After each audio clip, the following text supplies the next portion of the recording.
you missed all these red flags. Those quiet little tells scream future disaster to anyone paying attention. Let's get into it. First up, how they talk about their past relationships, and not the obvious my ex was crazy garbage. Deeper than that. Listen to whether they take any responsibility, like at all, for anything, ever.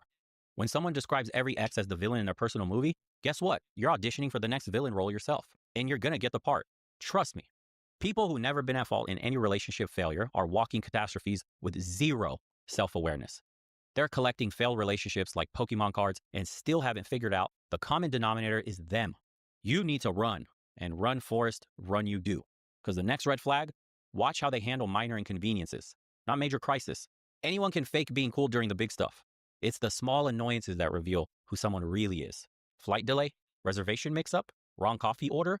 These moments are like true serum for personality. If someone has a complete fucking meltdown because Starbucks put whipped cream on their latte when they specifically said not to, imagine what happens when you have an actual problem with this person. Think about it. Because you think that person's going to be your rock during a real crisis? Get the fuck out of here. The way they treat service workers isn't just about basic human decency. It's about how they treat people they don't need something from. Remember, you're currently in the need something from you category. That won't last forever. And let's talk about something that nobody mentions, how they maintain their living space. Not whether it's messy or clean. That's subjective. I'm talking about functionality. Can this person keep a plant alive? You ever thought about that one? Do they have expired food from 3 presidents ago in their fridge? Because some people do. Is their idea of doing laundry buying new underwear?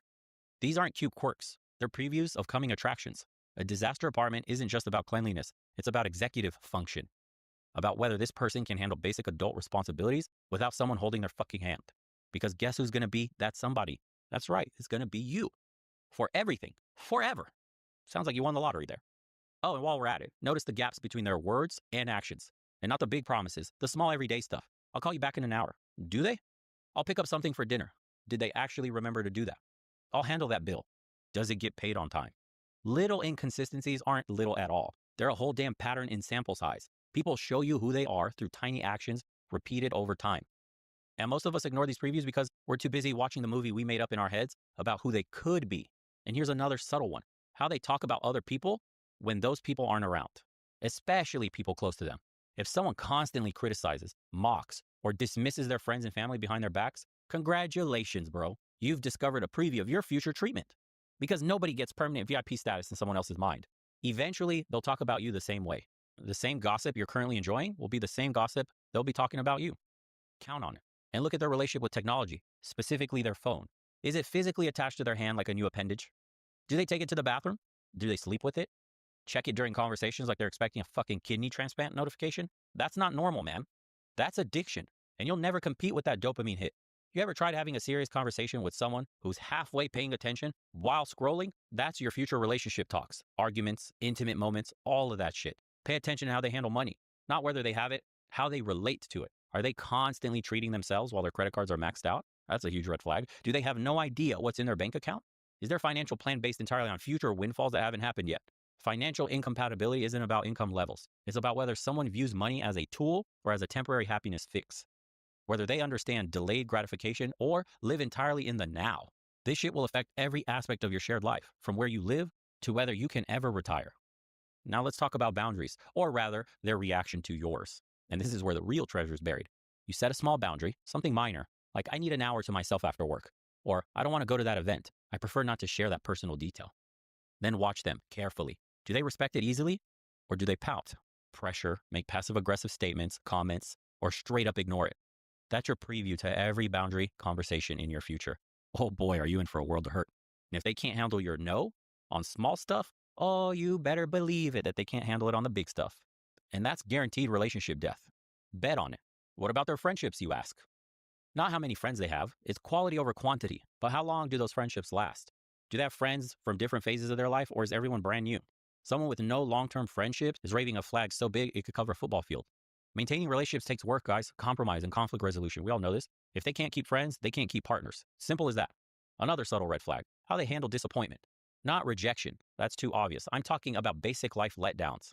When things don't go their way, a promotion they didn't get, or a reservation that was lost, a friend that canceled plans, do they bounce back or do they fucking spiral out of control? Do they adapt or collapse? Life is basically a disappointment obstacle course. You need someone who...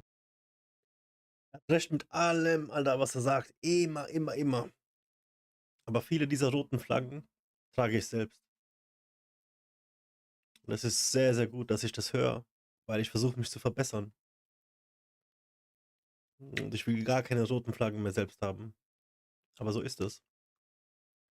Who can navigate that without turning every setback into a 5-day emotional hostage situation. Watch how they apologize, or if they apologize at all in the first place. Real apologies acknowledge specific actions, take responsibility, and address how to prevent repeated performances.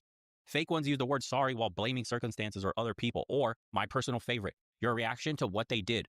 I'm sorry you feel that way. That's not a fucking apology. It's a dismissal wearing an apology costume, and it tells you everything about how conflict will go for the rest of your relationship, which won't be long. Now let's dive deeper into more subtle warning signs that nobody warns you about. How about the way they handle differences of opinion? I'm not talking about political differences. That's obvious territory. I'm talking about small preferences, movies, food, weekend plans. Do they act like your different tastes are character flaws? Do they make little digs about how you don't appreciate quality because you'd rather watch Marvel than their obscure documentary? Think about it for a second. If they can't handle you liking different ice cream flavors without making it a personality referendum, how the hell will they handle actual important differences? They won't. That's how. Pay attention to whether they can enjoy these things without special validation. Seriously, this matters way more than you think. Can they have a great meal without posting it? Enjoy a concert without filming the whole fucking thing? Have a thought without checking if Twitter agrees? People who can't experience joy without audience approval are emotional vampires. They'll drain you dry seeking constant reassurance that their experiences are enviable. It's exhausting. And next up, how they talk about the future, and not whether they include you in it. That's deeper than that. Is their vision a future based on actual reality? Or is it all magical thinking with no concrete steps between here and there? Dreams without plans are just fantasies, and you can't build a life on fantasy.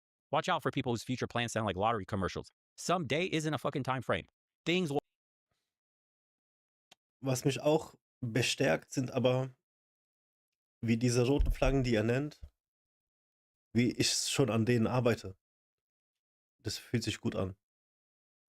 Weil ich schon den anderen Weg gehe, weißt du? Ja. Will work out is not a strategy.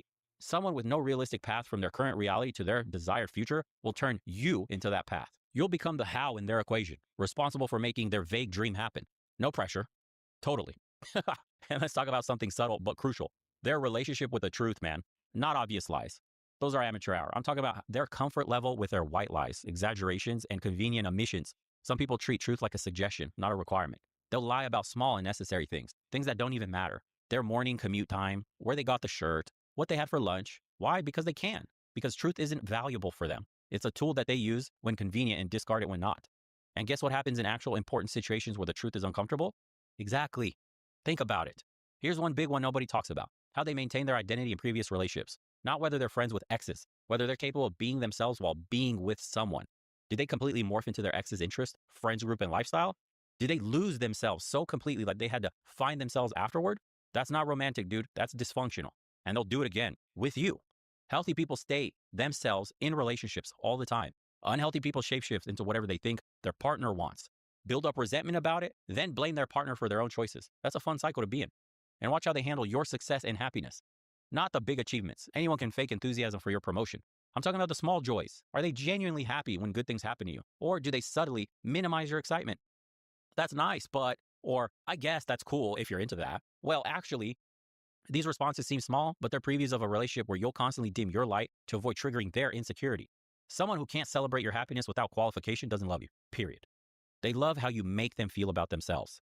Different things, completely. And what about their baseline mood? Not during special occasions or when you're first dating and everyone's on their best behavior. Their everyday default state. Is this person genuinely optimistic, solution-oriented, and resilient, or are they perpetually finding problems, focusing on the negative and expecting the worst? This isn't about temporary circumstances, guys. It's about how they habitually process the world. Chronically negative people don't just bring storm clouds to picnics. They actively look for reasons things won't work, or can't happen, or will fail, including relationships, including yours.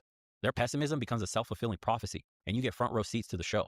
Consider how they handle vulnerability as well, both theirs and yours. Can they talk about feelings without making a joke, changing the subject, or turning discussions into debates? Can they hold space for your emotions without making them about themselves? Emotional availability isn't just about saying, I love you. It's about staying present when things get uncomfortable. Many people will sign up for the fun parts of intimacy, but check out real fucking fast when vulnerability enters the chat. They want the relationship credit without doing the emotional work. That's a hard pass, dude. And pay attention to the pace that they try to set. Love bombing isn't just about excessive compliments and gifts. It's about collapsing the natural get-to-know-you timeline and creating forced intimacy. I've never felt this way about anyone. Or we're so perfect together. Or I want to introduce you to my family already. When someone is racing to establish a committed relationship without taking the time to actually know you, they're not falling for you. They're falling for the idea of not being alone. And you're conveniently there. Here's a subtle one. How do they talk about growth and change? And not whether they want to improve. Everyone claims they want to do that. But do they take concrete actions toward personal development? Or just talk about it? All talk, no action types love to discuss that they're working on themselves while their behavior stays exactly the same. They'll use self-awareness as a substitute for actual change. It's fucking maddening. I know I have trust issues becomes their permanent excuse for toxic jealousy, not as a problem that they're actively addressing. Recognition without effort isn't growth. It's just commentary. And what about their ability to be alone? Can they spend time with themselves without getting bored, lonely, or immediately reaching for distractions? Or do they need constant companionship, entertainment, and validation? People who can't sit with themselves usually can't sit with reality. They use relationships, substances, work, or constant activity to avoid facing their own thoughts. And they expect you to be their permanent distraction system. They're an emotional comfort animal. They're never-ending source of engagement. That's not a relationship, dude. That's a full-time job with no benefits. Look at how they handle things they can't control. Weather ruining their plans, traffic making them late, technology not working. Do they adapt and find solutions? Or spiral into frustration, blame finding, and meltdowns? Life is basically a series of things you can't control, interrupted by brief moments of influence. Someone who can't handle minor inconvenience without losing their shit will crumble when facing actual challenges. And relationships are nothing but challenges wrapped in cuddles. Last subtle red flag for you guys, but maybe the most important. Do they have genuine curiosity about you? Not just during the chase, not just about topics that relate to them. I'm talking ongoing, consistent interest in your inner world. Do they ask questions and actually listen to your answers? Remember details of things you've shared?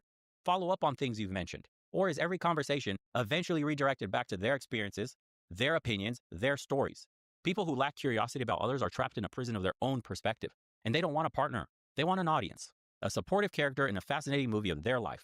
And supporting characters don't get their needs met, okay? They don't get to have the bad days, complex emotions, or inconvenient desires. They just support, period. The subtle red flags predict relationship failures more accurately than the obvious ones because they reveal the everyday reality of being with somebody, not their deal-breaker behaviors. Anyone can hide their worst traits during the honeymoon phase. The real question is, can you happily live with their baseline existence? Most relationship disasters don't explode on impact. They erode slowly through tiny disappointments, subtle dismissals, small betrayals of trust. Death by 1,000 paper cuts, not a single stab wound. Pay attention to the patterns early. They're writing your future in real time. I hope this episode helped you guys kind of differentiate between the lines in the sand. Also in vieles habe ich mich selbst gesehen. In vielen Punkten. Aber ich weiß genau, ich arbeite an denen. Und in vielen habe ich sie gesehen und das ist die Wahrheit.